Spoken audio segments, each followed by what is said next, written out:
Hello, dear students, and welcome to our second online lesson. So it has been quite an adaptation for everybody. It was not easy the first week. I think we had to figure out how to cooperate online without meeting each other. We had a Google file, we had a discussion. I think you all managed very well to participate in that, and I thank you for that. I thank you for your efforts and also for contacting me in case you had any problems with the access to the Google files. I will be grading the Google files and also the discussions, and I'll be giving some conclusions about all of these things that we have done together. So you will receive that very soon. And we will continue today with our course on display rules. So this is the course where we will learn about facial expressions, and this will also be part of the midterm exam. So be very attentive and go through the presentation on your own. And I hope that my comments here will help you a little bit to maybe understand a little bit more in depth what I was trying to show you and what I was trying to present to you. So what's the part of this course? Here in the first part, we will be speaking about the componential approach, again, the display rules and the facial expressions. We'll do a little excursion into human ethology, into the Darwinistic theories. And of course, well, practical exercises, we can't do them really, but we'll try to do it again with the participation question. And I'm sure that we will at least get something out of it. At least you can read the comments of the other people, and at least you can read the conclusion after that. And it's almost as if it were a live discussion. So, what are we going to speak about? So last time, in my first online course, and also in the video that we had in the reading, we were speaking about the componential approach on emotions, because we have to somehow code the differences in the emotions around different cultures. So what did we say? That emotions are experienced as a combination of evaluation, potency, and activation. But they are not only that. When we speak about emotions, we also have to look at the different components that come with the emotions. So we are thinking about the antecedent emotions, about what is exactly an antecedent emotion. Well, in the current situation, you can observe that very well. There's a lot of emotions right now. A lot of people are experiencing fear, anxiety, even panic. And depending on the history of the particular culture, it can reveal antecedent emotions. So here some people are comparing this period that we are living right now to the period of communism, of course, because the borders were also closed and we could not travel. And we also were not sure if there was going to be enough food in the supermarkets, just like now. So these are antecedent emotions which are coming up due to our history, but there are cultures who haven't experienced such a period, and it might be more difficult for them, or there might be other antecedent emotions which are coming up. Especially the elderly generation, for example, has the tendency to compare this situation a lot to the situation of war, and is often saying, well, this is still okay, this is still fine, we're still doing fine, because during the Second World War it was much harder. So this is what I mean when I speak about antecedent emotions. Then we have the appraisals. So of course, this is something that we learned in the last course. You answered this participation question correctly when we spoke about cognitive appraisal. How would you experience a certain situation? What would be your cognitive answer to that? And what would be the possible emotion that it would raise, the particular situation? Then, of course, you have the bodily changes, what this emotion evokes in you. And this is something that you can't control. Again, it's something unconscious. And this is where human ethology steps in. I will show you later some examples of that. Then we have the action tendencies. So this is also incongruent with the theory of cognitive appraisal. Does this emotion close us? Does it open us? Does it make us aggressive? Does it make us passive? So this also very much depends on the culture, and on the, of course, also on the display rules, as I will show you today. Then, of course, with each emotion comes some type of behavior. Yeah, if you feel a strong emotion, it's very probable that your behavior will change according to that emotion. And then we have the core affect and the regulation. So what is the basis of the emotion? Yeah, what is the emotion that is really the strongest at the very moment that you feel? And of course, the facial expression, and we'll be looking at that a little bit more in depth today. So, emotion theorists believe that the most important aspect of the emotion process are the components. The ones that we discussed just previously. So it's a real big set. It's just like when we spoke about cognitive theories, or when we spoke about language. We were also looking into the different factors that are in play when we speak about thinking or about intelligence. And it's very much the same with emotions, that it's not only the emotion itself, but it's again a very complex system of all different things that are stepping in when you feel an emotion. And these components occur under the so-called display rules. And here we step really into the theory of cultural psychology. So what are display rules? They are norms regarding the expected management of facial appearance. And you will be very surprised that every culture has display rules, actually. And what are they based on? Well, they are based on everything that we have spoken about so far, on the social representations connected with the particular emotion, on the history of the particular culture, on the social behavior which is accepted or not accepted. Yeah, a lot of you are doing research on PDA, so you have seen that there are a lot of differences between Czech Republic and United States. So each culture has rules on when to express which emotion. So we will be differentiating a lot between public display of emotions and private display of emotions. But let's look deeper into these display rules. Where do they come from? So I have told you previously that there has been this TV show of Dr. Lightman who has examined micro expressions. And this is actually the true scientist behind Dr. Lightman. So this is Paul Ekman. Again, he's an American psychologist who studied emotion and their relation to mimics, or the micro expressions. You can find out a little bit more about him on this video, where he will show that where he actually found this information. And of course, again, he went back to the indigenous cultures, because that's always what these researchers do, because they tend to get some, let's say, unbiased information about human behavior, as it was when we were just connected with nature and living in a very natural state. And then when he found out more about these micro expressions, he was interested about how actually the culture influences the way that we express emotions. And he defined the so-called display rules. And we can finally now see them here and speak about them. And I would like you to think about them more deeply when you will be doing your participation question and your collaboration Google work this week. So there are different types of display rules. The first one is amplification. So amplification is something that you can see a lot in some kind of dictatorship. I will show you an example later. What does it actually mean? It means that people show more than they feel, meaning that they exaggerate an emotion. Yeah, you can see that a lot also in cultures which tend to have more temperament, but it's very common in cultures where people are somehow forced to feel something in regards to their leadership. Then we have expression. So we just express it as you feel it. So this is probably something that you mainly experience in Czech Republic. That people just simply, when they are fed up, they express that they are fed up. So this would be something, maybe one of the things that was part of your cultural shock as you were in Czech Republic, because you Americans tend not to do this type, you don't have that type of display rule that much as we Czechs do. Then we have qualification, so it means that you show the emotion while smiling at the same time, which is quite different from masking. Yeah, because when you are masking, you hide your feeling by smiling, and I will also show you an example of that. But a qualification is that you show the emotion, so it means that there is some expression, some authentic expression of the actual emotion. And in order to be polite, you actually smile at the same time. I always give a very funny example how I experienced qualification. I would say that the English are quite reputed for being very good diplomats, for being very polite on the outside. I had the experience when I was traveling with a group of young actors. I was playing theater, actually Shakespeare theater, when I was like 17 years old. And we traveled to England, and we were searching for a place where to take a picnic.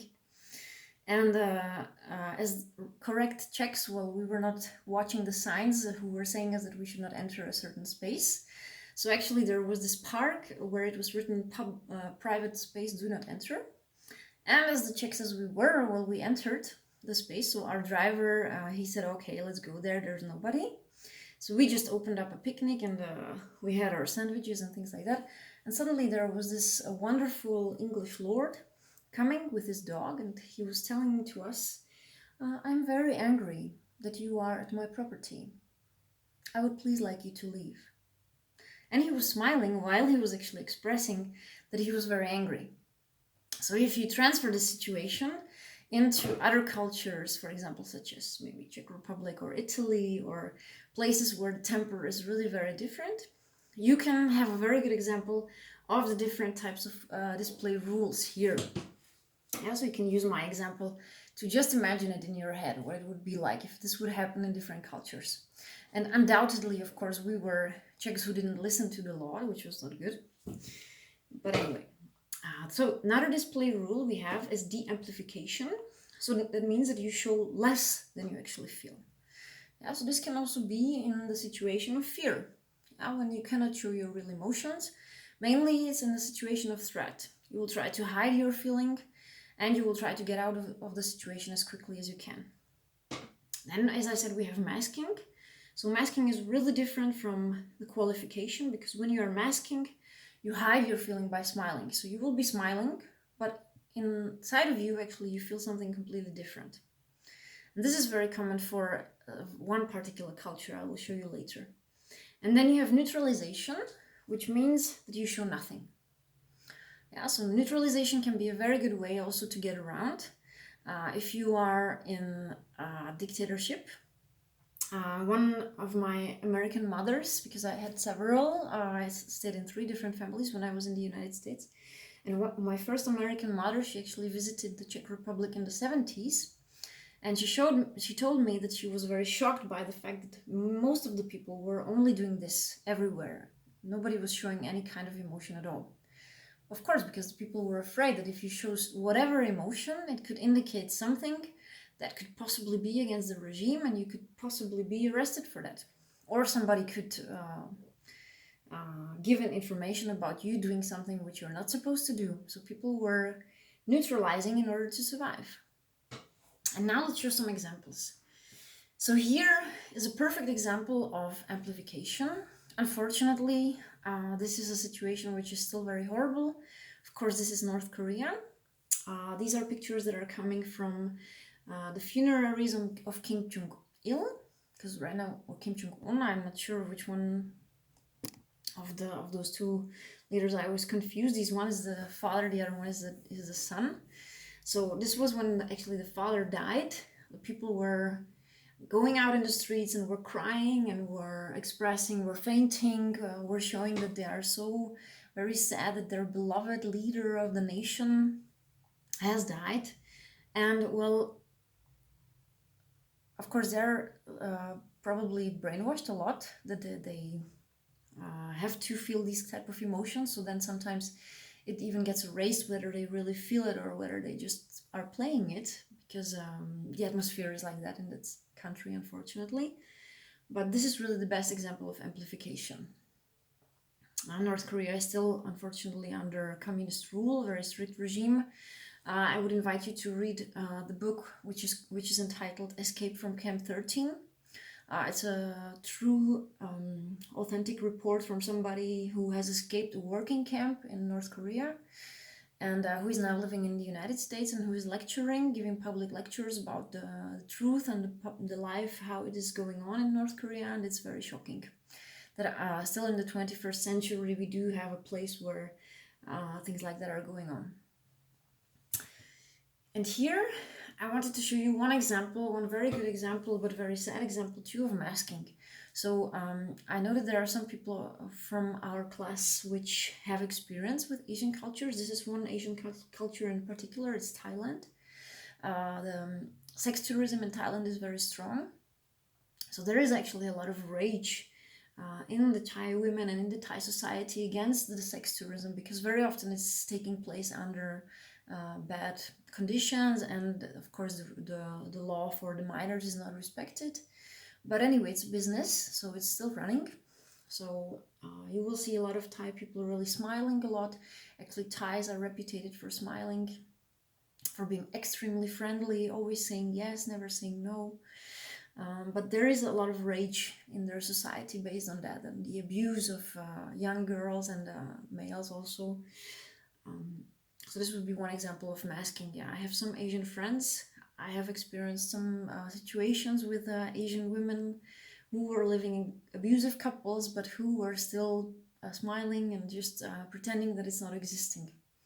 So of course this is also not one of the healthiest ways to live your emotions.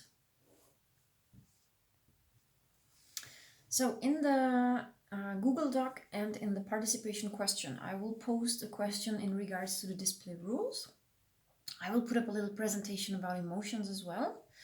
And I would like to ask you to think a little bit more about that, because I think it's a very actual topic, and I think it's very interesting to look into the differences in how we actually are allowed to express emotions. Usually when we are going through this exercise in class, we have three different situations that we imagine in the United States, in Czech Republic, and we try to think about the possible display rules that are in place in a public setting and in a private setting. So we will be doing something like that. And when you do the Google Doc, I also invite you to read the responses of your fellow students, because this is where you can learn something, and this is where it really gets to be almost like a discussion. It's only, of course, a poor substitute, but it's better than nothing, I would say. So what are the main findings about the display rules? Again, there have been many studies and are still many studies, but one of the most important studies was over 5,000 correspondents in 32 countries. And what they found out was that there are main differences in overall expressivity endorsement and emotion regulation. So generally, we can say that in the individualistic cultures, we are more focusing on expressiveness. Yeah, it's something also that we spoke about when we spoke about parenting modes. Of course, in the individualistic cultures, we tend to favorize and support the individuality of each child already from an early age. So of course it also supports the expressiveness, and especially positive emotions. Yeah, then there would be another debate and on how much actually we favor only positive emotions today, and how difficult it therefore becomes to express and to even deal with negative emotions. But this would be a very interesting discussion that I would like to have with you.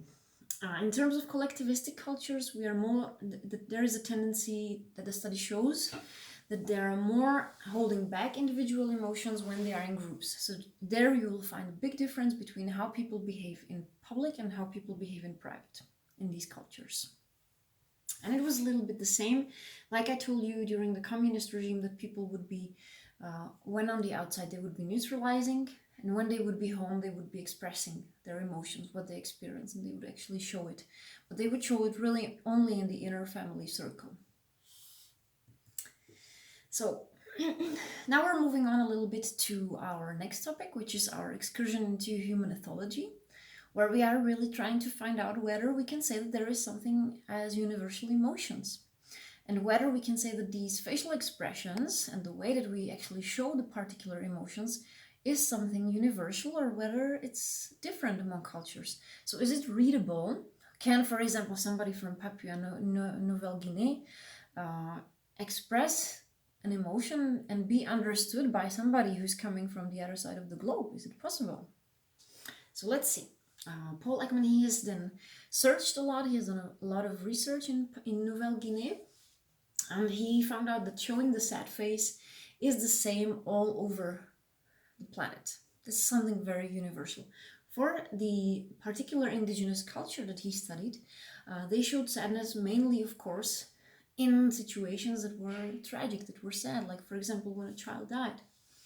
Then when they showed the angry face, it was about fight. So it was about getting ready to fight with somebody, getting ready to defend myself. Yeah, so this is again coming from a very basic instinct which we humans have, that aggressivity, and we always say that, I refer again to the justifiable anger, that anger doesn't necessarily have to be only a negative emotion. It's really from the basis of our humankind being there for the purpose of protection.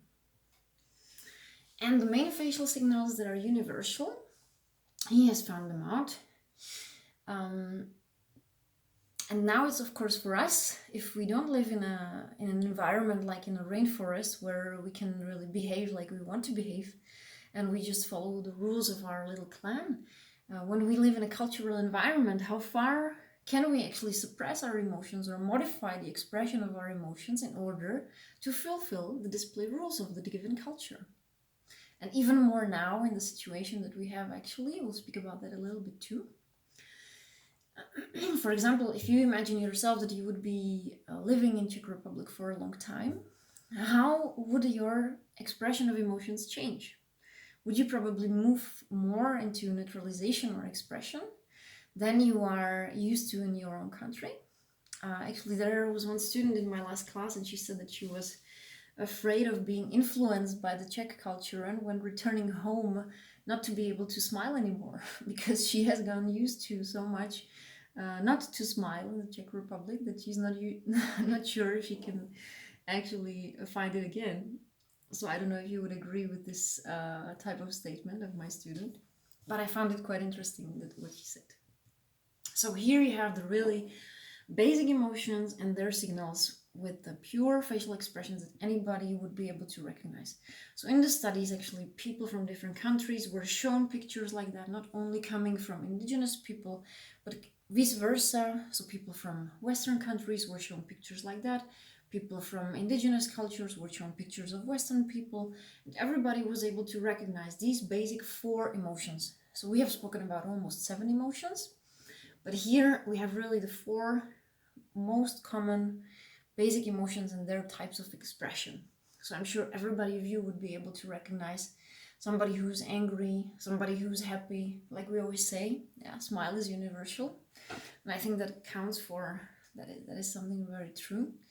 If you smile, it's a clear signal that everybody can understand.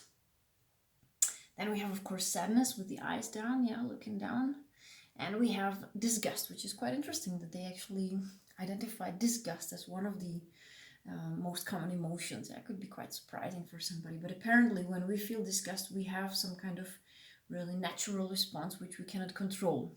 In terms of micro expressions, of course, that in the first moments of our feeling of this particular emotion, we have a micro expression which is universal for everybody. So, what are these facial expressions, these micro expressions? They're documenting muscle activity on a person's face. And he has developed a really universal way of coding these systems, which is now usable also in the justice system, in terms of interrogations, in terms of lie detection. So that actually really exists. I'm not an expert on that, but I know that this is quite used. It's the FACS, Facial Action Coding System, which is actually coding the intensity, duration, or asymmetry of an expression. If you want to find more about it, you can really search a lot about Paul Ekman. There are a lot of videos on him. It's very interesting to find out about his theories. So I had a class about health and illness, and we spoke a lot about emotions, because emotions are something that are discussed quite a lot in these days due to the rising need of psychosomatics, due to the rise, of course, in general in the Western societies of depression. Consumption of antidepressants is rising also among the young population. And therefore, the important well-being factor is that sometimes fulfilling display rules can be considered as faking emotions. It can be considered as something that where we are actually against our own biology, meaning that we don't allow ourselves to actually truly feel and truly express what we want to express or what we need to express in terms of our biological nature. And therefore it can cause exhaustion, and it can seem even as work. Some people describe it that way. I'm sure that you all have been in situations such as, for example, family gatherings where you had to be present, you didn't really want to be present, or not family gatherings, but whatsoever social occasion where you didn't really want to go to, and you had to be like, I'm so glad to be here. And after this event, you felt very exhausted, because it is an effort to actually mask your emotions and to not be authentic. And in terms of health and illness, the thing that is considered the most healthy, of course, is to be as authentic as possible. Yeah, but I will send you a document about different emotions and their role in our life. And I would like you to debate on it and think about it, whether you find some truth there in terms of what is more healthy, if it's expression or if it's repression of emotions. So,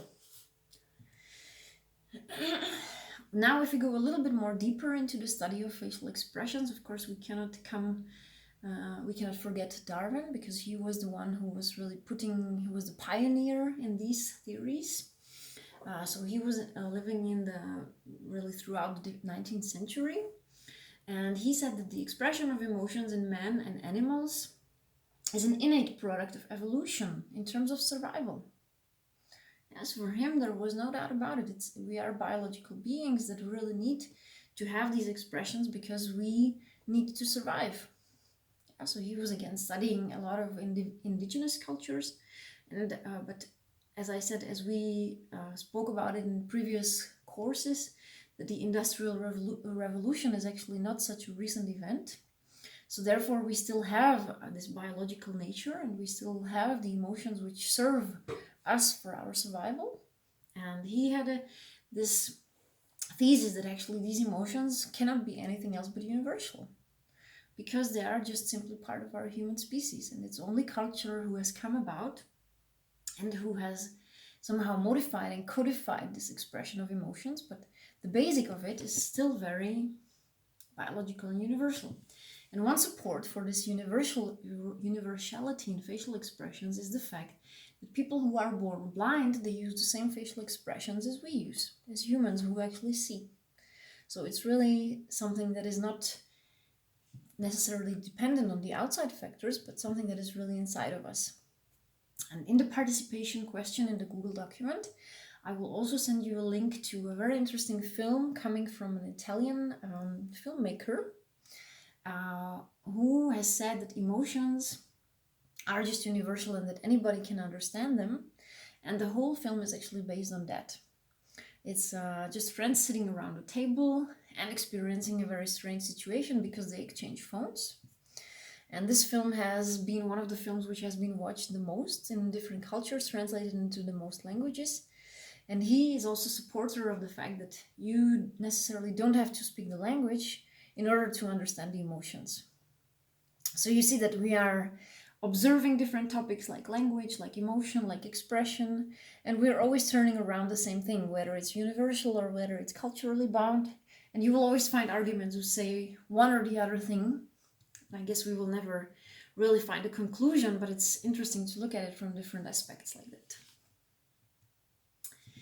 So, just to finish, of course, on the different arguments, there is again another disputation of the biological basis of emotion and facial expression challenged by social scientists. It's the cultural difference in emotional expressions, and the emotional expression is part of the process of socialization. That actually it's not our biological nature, but it's our social environment who shows us how we should express these feelings. But the question is still, I think it's another thing to express the feelings, but it's again another thing to feel them inside. It's always these two questions. So maybe we feel them, but we learn by the display rules to filter them and to show them in a different way than we actually feel them. But I guess the basic feeling that you have from the very beginning, which is shown by your micro expressions in a second, is probably something universal and something biological, just based on evolution of humankind. So this is the way that I would probably conclude on it. So here you have the conclusion, some arguments for both sides of the theory, two sides of the topic, and you can debate endlessly with which one do you actually agree. Now I would like to look into a little bit a different aspect of expression and of expression of emotion. Again, an aspect which is more bound to biological factors, but also cultural factors, and which is often culturally bound, but also sometimes unconscious. And this is nonverbal communication. So these are gestures, postures, and all the ways that show what we feel and think without speaking. It's also something very interesting, part of expression of emotions. So again, of course, they are culturally very variant. Yeah, you have shown that in your researches that it's definitely something that has a large cultural variance. They are unconscious and learned through observation and imitation. Yeah, it's through the parenting modes. From a very early age, when your parents tell you, well, hey, here we are in the restaurant, you cannot behave like that. You have to hold yourself like this and things like that. So this is what we're going to look into. What is nonverbal communication? It's items suspect to cultural interpretations. For once, like hand gestures, facial expressions, postures, of course, clothing. Yeah, one of you is doing a research on clothing and has found a lot of cultural variance only among the countries in Europe. Physical closeness or distance, something that is coming into game really a lot. It is being influenced quite a lot right now in this period of the coronavirus infection around the globe, that we are asked to keep physical distance. And you will maybe encounter also yourself how difficult this is and how it is against our nature to stay away 2 meters from somebody while talking to him or while standing next to him in a queue. Eye contact. Yeah, eye contact is something that it's probably, well, I know that you in United States, to wear the face mask is not obligatory yet. It's not. It's only recommended probably. Here in Czech Republic, maybe you have learned that for us it's actually now a rule that we really always, when we go outside, when we go shopping, when we go for a walk, which is the only thing that we can do, is that we can go to work, we can go shopping, and we can go for a walk. So whenever we do that, we have to wear a face mask. And you will see that actually the only thing that is left now for us in the communication, well, it's the eye contact, right? And how can you actually understand an emotion of somebody whose eyes, whose mouth and nose are covered? Well, you don't see it, but you do see it a little bit in the eyes, right? And then, of course, personal appearance. Yeah, what is considered as the norm in terms of personal appearance. Here we have always spoken a lot with my students about the fact that you American students very many times come to school with wet hair. Yeah, whereas in Europe we tend to think that this is not possible to go out with wet hair. It's always the grandmothers who told us you will get sick if you go out with wet hair. So let's speak a little bit about personal space. Different cultures have different orientations on social space. So the distance is as powerful as a voice or as the eye contact. Yeah, with increasing or decreasing the distance, you can say a lot about your intentions. What do you actually say with personal space? So what does it provide for us? It provides protection, equilibrium, and expectancy. In terms of protection, we think about body space zone as a protection against unwanted touch or against unwanted contact. Yeah, and again, this is something that is very being challenged if you travel, because each culture has a different understanding of that. So I told you a little bit about my experience of travel in North Africa, where they really have a completely different understanding of this bodily distance, and it can sometimes get very annoying. You can feel a little bit uncomfortable with that if you're not used to it at the beginning. And then the equilibrium, intimacy is equal to distance. So low intimacy means high distance. Yeah, you will not go very closely to somebody that you are not intimate with, right? I will show you later what do I mean by intimate space. And then of course the expectancy. Yeah, what happens when you increase this personal space, when you come closer and closer? And again, here it comes to cognitive appraisal. What are you going to think about the intentions of a person